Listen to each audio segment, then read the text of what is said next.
Maayong adlaw kanatong tanan mga kaigsunan. Ug anhi na sa ta mga kaigsunan na magbasa taga pulong sa Ginoo. Ug atong topic karon kining ang Dios mga igsunan adunay lawas, kumpleto ang Dios mga kaigsunan. Praise the Lord. Sama sa tao mga kaigsunan, kumpleto. Praise the Lord, buhi siya mga kaigsunan. So aron nato masabtan mga kaigsunan atong basahon diri sa unang Pedro, praise the Lord, 3 mga kaigsunan, then verse 12. Matud pa din mga kaigsunan itong basahon. Kaya ang Ginoo nagtanaw sa matarong ug kanunayng namati sa iyang mga pagampo apan talikdan niya kadtong nagbuhat og dautan. Praise the Lord. So man mga kaigsunan kining nagtanaw, then namati. So doon na siya mata kay nagtanaw man. Kaya unsaon man niya pagtanaw way mata. Unsaon man niya pagpamati kung was siya dalunggan o dunggan. So naagid siya mata, nasa dunggan. Sa Lord. So man na maigsunan atong sunod na itong basahon mga kaigsunan nga pamatuod nga doon na siya dunggan, doon na siya mata. Praise the Lord. Ug diri sa Salmo mga kaigsunan, Salmo 24. Praise the Lord. 24, then 9. Praise the Lord. Ang basahon diri may sunan. Ang Dios mo ay naghimo sa atong dalunggan, dili ba day siya makabati? Siya may nagbuhat sa atong mata, dili ba day siya makakita? Praise the Lord. Suma na mga kaigsunan nga ang Dios kuno may nagbuhat sa atong dunggan, dili ba day siya makabati? Praise the Lord. Siya sa kuno'y nagbuhat sa atong mata, dili ba day siya makakita? Praise the Lord. Suma na mga kaigsunan nga ang Dios mga kaigsunan dunay mata, dunay dalunggan. Praise the Lord. Mo na mga kaigsunan nga usa ni ka verse nga pamatuod nga ang Dios dunay mata, dunay dalunggan o dunggan mga kaigsunan. Praise the Lord. So adto ta sa sunod nga pamatuod mga kaigsunan.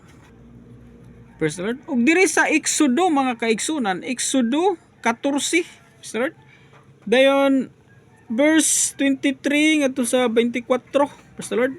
Atong basahon mga igsunan, gigukod sila sa mga Ehiptohanon uban sa tanang mga kabayo sa hari sa mga karwahe ug sa mga nagkabayo, magkakabayo subay sa ilang agian sa dagat.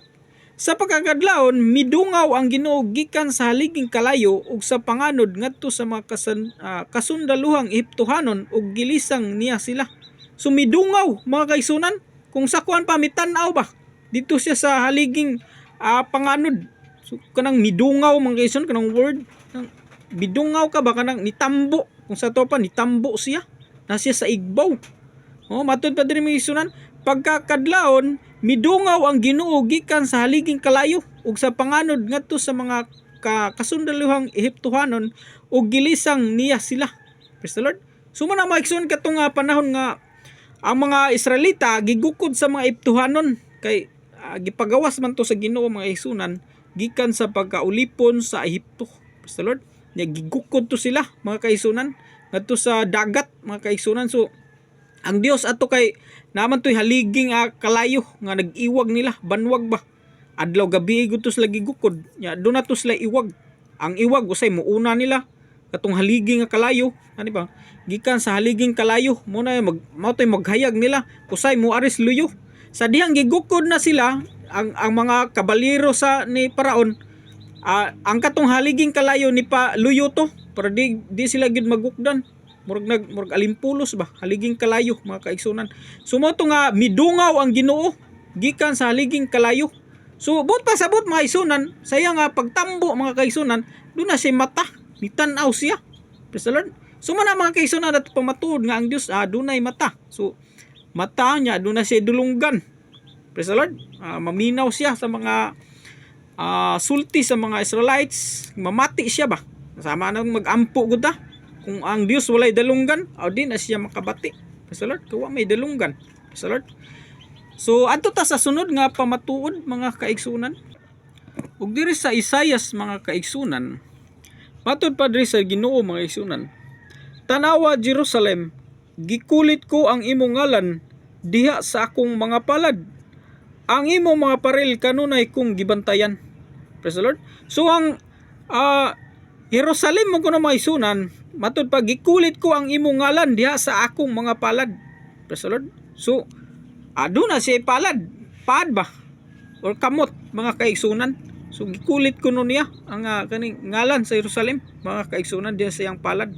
So doon na siya kamot mga kaigsunan. Praise the Lord. So ato pa nagpamatudan di sa sunod nga verse mga kaigsunan. Ug diri sa Exodo mga kaigsunan 15, matud pa diri mga kaigsunan.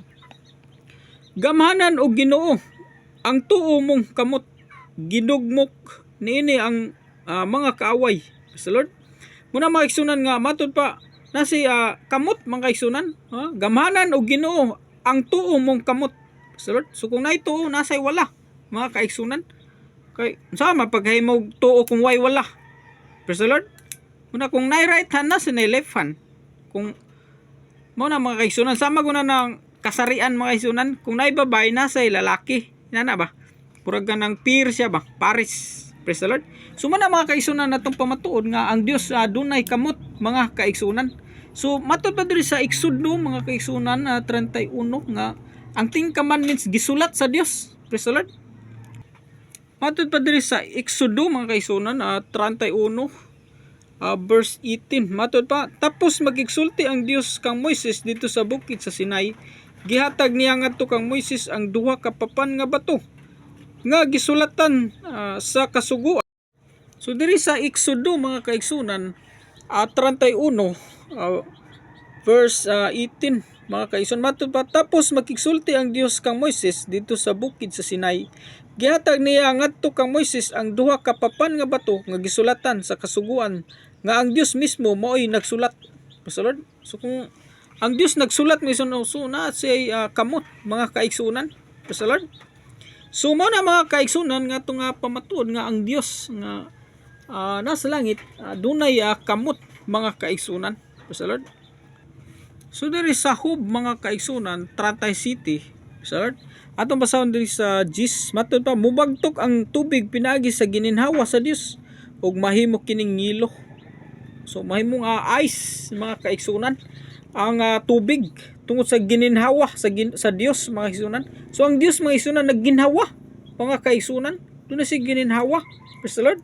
Mo na mga kaigsunan nga ang Dios buhi mga kaigsunan. Praise the Lord. Dilingon nga ang Dios espiritu gyud diha nga maglutaw-lutaw. Doon na siya gininhawa mga kaigsunan. So nagginhawa ang Dios parehas nato ba? Muginhawa kay buhi man siya. Praise the Lord. So ato pa nang basahon diri sa Hub mga kaigsunan by 38. Praise the Lord. 38:29. Praise the Lord. Matud pa diri sa 29 mga kaigsunan, kinsa mainahan sa ilo nga mo'y makapabagtok sa tubig ug sa dagat sama sa bato. Praise the Lord. Kinsa kuno inahan. So sambingay maisunan ba nga ang nakahimo ana maisunan ang kaning Dios mga kaigsunan. Matud pa diri, bubagtok ang tubig pinagi sa gininhawa sa Dios ug mahimo kining ngilo, mahimong ice. Mga kaigsunan muna pamatuod nga ang Dios mga igsunan na niginhawa sa Lord. Ginhawa ba? Kay mubagtok man na bantay ta may igsunan nga ay mga lugar nga nag-ice. Praise the Lord. So nya ang kaning kalibutan kay tumbanan ra man mga kaigsunan. Praise the Lord. Tumbanan ra gali na sa Dios mga igsunan kining kalibutan, pero makakuan pa ta nga dunay yelo, dunay ice mga kaigsunan. Matud pa diri sa sambingay, kinsa kuno inahan, kinsa may inahan sa yelo nga mo'y nakapabagtok sa tubig ug sa dagat sama sa bato. Sumubato ang dagat mga kaigsunan. Salad but pasabot na kanang ikay gikan nimo ba mo na inahan sama gunang anak, kinsa may inahan nimo dito kagikan sa inahan mo na gigikanan inahan sa yelo. So ang Dios mga kaigsunan, Lord, mubagtok kuno ang tubig pinagi sa gininhawa sa Dios ug mahimo kining ngilo. Lord. So mo na mga kaigsunan nga ang Dios buhi. So ato nang basahon mga kaigsunan. Diri sa Roma mga kaigsunan, Roma 14, Lord, 14 then 11. Matod pa din may suran, kay ang kasulatan nag-ingon, tungod kay ako buhi. Tungod kay buhi ako, nag-ingon ang Ginoo, muluhod ang tanan sa akong atubangan o ang tanan magdaig sa Dios. Pastor, mo nag-ingon sa Ginoo, maisunan nga buhi daw siya Muna nga ang Dios dunay ginhawa mga kaigsunan. Matud ba tungod kay buhi ako nag-ingon ang Ginoo, muluhod ang tanan sa akong atubangan ug ang tanan magdaig sa Dios. So buhi siya mga kaigsunan. Muna nga ang gidescribe dito sa Job mga kaigsunan nga ang Dios muginhawa nya mubagtok ka ng tubig mahimong ice tungod sa ginhawa sa Dios. Nya bisag layo ra gayta diri sa kalibutan mga kaigsunan. Praise the Lord, tumbanan ra ganing kalibutan, dunay mga parts sa kalibutan nga mag-ice. Tungod na nasa ginhawa sa Dios mga kaigsunan, muna mag-ice ang palibot. Praise the Lord. Sumana mga kaigsunan nato pag ginang pamatun-an dito sa sunod nga verse mga kaigsunan. Praise the Lord. There is Daniel mga kaigsunan city. Praise the Lord. Sundin mga kaigsunan, ang pananawon mahitungod kaniya nga buhi kanunay. So pananawon mga kaigsunan. Og sa pagtanaw nako may mga trono nga gibutang ug milingkod niini siya nga walay katapusan. So kisa man to walay katapusan mao to ang Dios. Ingon sa Ninibe, Ninibe ang kaputi sa iyang bisti ug ang iyang buhok sama sa dilana nga puti kaayo. So doon na say buhok mga sunan puti kaayo iyang buhok. Nya iyang bisti puti kaayo. Subot pasabot kung doon ay bisti, doon na si sinina mga kaigsunan, doon na siya lawas. Praise the Lord. Unsa man pag sininaan ang kung moingon ta nga ang Dios espiritu ra gyud naglutaw-lutaw.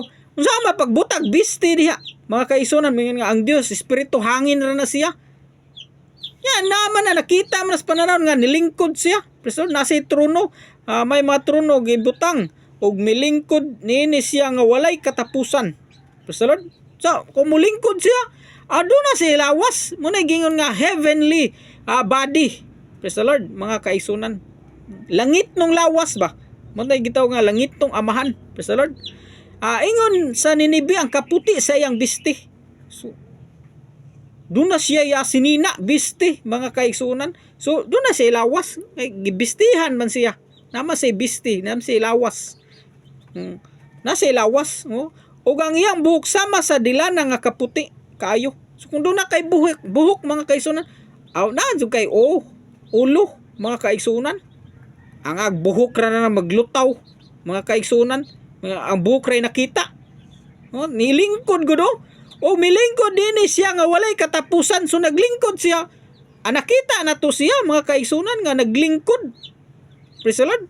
Nya unsa man na siya nga naglingkod, tao na siya o unsa na siya? So makita na to siya nga porma siya tao. Kaya ang tao mga kaigsunan gibuhat man sama sa dagway sa Dios. So ang iyang dagway sa Dios pareha sa tao. Dios lang siya pero ang porma sa Dios mga kaigsunan ingon og tao pareha nato. Praise the Lord. Atong basahon mga kaigsunan. Ug diri sa Genesis mga kaigsunan, uno mga kaigsunan dayon 26. Praise the Lord. Atong basahon mga kaigsunan atong aninawon, atong masabtan. Unya miingon na usab ang Dios, buhaton nato ang tao sama sa. Praise the Lord. Maayong adlaw kanatong tanan mga kaigsunan. Ug atong topic karon mga kaigsunan kini nga ang Dios naglingkod sa trono mga kaigsunan nga nakita ni propeta Daniel. Ug atong aron atong masabtan mga kaigsunan atong basahon diri sa Daniel city mga kaigsunan verse 9 ngadto sa 9 lang mga kaigsunan. Matud pa ang pananawon mahitungod kaniya nga buhi kanunay. So ang Dios mga kaigsunan, ug sa pagtanaw nako may mga trono nga gibutang ug milingkod niini siya nga walay katapusan. Ingon sa Ninibe, Ninibe ang kaputi sa iyang bisti ug ang iyang buhok sama sa dilana nga puti kaayo. Ang iyang trono kalayo nga nagdilaab ug may ligid kini nga kalayo usab. Sa Lord. So man mga kaigsunan nga ang Dios mga kaigsunan adunay bisti mga kaigsunan. Matud pa diri ingon sa Ninibe ang kaputi sa iyang bisti ug ang iyang buhok sama sa dilana nga puti kaayo. So ang Dios mga kaigsunan adunay bisti. Subot pasabot dunay lawas. Unsa may bistihan mga kaigsunan kung walay lawas. So doon na si lawas. So doon na si buhok mga kaigsunan. Nakita ni Daniel nga puti kaayo murag dilana. Praise the Lord. Muna mga kaigsunan nga ang Dios maisunan na naglingkod. Milingkod niini siya sa nga walay katapusan. Kung milingkod siya maisunan, doon na gid siya lubot mga kaigsunan nga mulingkod sa trono. Mga kaigsunan nga doon na gid siya lawas. Muna nga ang Dios mga kaigsunan sa Old Testament diri sa Genesis, gihimo niya ang tao sama sa iyang dagway. So atong basahon mga kaigsunan aron atong masabtan mga kaigsunan. So diri sa Genesis mga kaigsunan 1 nya verse 26 matud pa, unya mingon na usab ang Dios, buhaton nato ang tao sama sa atong dagway. Sila mo'y magbuot sa mga isda, sa mga langgam, sa mga kahayupan, ug sa tanang ihalas nga mananap. Busa gibuhat sa Dios ang tao, laki ug babay sama sa iyang dagway. Praise the Lord. So katong naglingkod nga nakita niya propeta Daniel mga kaigsunan, sama to sa dagway nato sa atong sa mga tao nga diri sa kalibutan. Praise the Lord. Muna mga kaigsunan nga makita na to nga ang tao dunay buhok mga kaigsunan. So ato lang buhok kay itong. Praise the Lord. Pero dunay mga tao nga inborn nga buhok nila puti. Praise the Lord. Muna nga mga kaigsunan murag lain-lain klase nga mga tao ba. Pero nakita gyud nga dunay buhok. So dunay ulo kompleto mga kaigsunan ang atong Dios mga kaigsunan nga